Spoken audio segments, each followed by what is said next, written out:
Alright guys, so I'm going to be doing a little modification on the hair on this head sculpt. In the movie, whenever he is in Superman form, his hair looks kind of slick back and wet, and especially in the fight scenes with Batman and the fight with Doomsday, his hair was very wet looking. And it's one of those things my eyes keep going to when I look at him. I just kind of think to myself, I wish his hair was either more black and shiny looking or just a little bit more wet looking. So I'm just going to go for it. I'm going to go ahead and apply a little bit of this gloss varnish to him. Just a little bit, just to test it out. So I'll be back with you and I'll show you how it looks. Unfortunately for you guys to be able to actually see him, I have to have the torch on the camera beaming right into his face. So it's kind of making everything look a bit more intense than it really is. But again, I haven't painted the hair black like I usually would. I've just gone straight for the varnish because I think once the varnish is on this hair, it will look more black anyway. It will just, the shine will give it more of a dark look. So what I've done is, so far, I've done this section, as you can see. I haven't done this side part yet, as you can probably tell.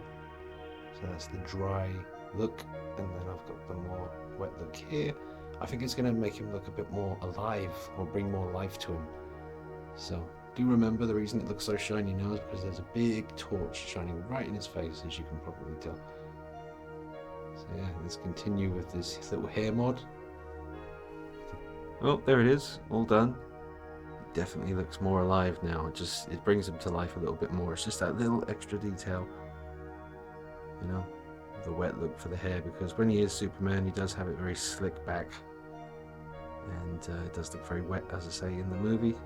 Not wet necessarily, but you know, he is in the rain for that main fight. And yeah, let's get him in the room with the rest of the collection. You can see how he looks. Well, I'm happy with that. Alright, so here he is back on the shelf with the new little modification on the hair. It's looking good. It's not too much.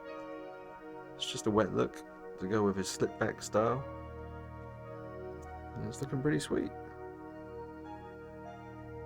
One little piece of advice I would give anyone who's going to do a mod like this, when you've put your paintbrush in the varnish bottle, make sure before you go applying it to his head sculpt that you take off all the excess varnish off that brush. You don't want it to be like dripping with varnish when you go to put it on the head. You just want it to be, you know, damp with varnish. So basically, so that when you walk away to let it dry, if there's too much up there, it will gradually slide down, and you might end up with like a big streak of varnish running down the side of his face, which, you know, could just look like sweat, but you don't want to mess with something like that. So what I'm saying is, just be careful with the amount of varnish that you're applying to the head sculpt, and make sure that it's only going on the hair, nowhere near his face. But yeah, the results are good. Makes him look more alive, more real, and it makes the hair look darker too, which is a nice bonus. So there he is. Nice little mod complete. And as the days go by, I like the figure more and more. And that is true. The first day I had him, I was going back and forth in my head, does it look like Henry Cavill? I mean, you guys were with me on those videos while I was going through all these stages with him. So now we finally come to this, I've had him about 3 days, 4 days, something like that. Just about ready to film the final review now. It's all done after that, and you guys can just watch the videos, and I hope they have helped you, and I hope you've enjoyed them. So you just got one last review coming up, the final review, and that's it. I'll see you guys later.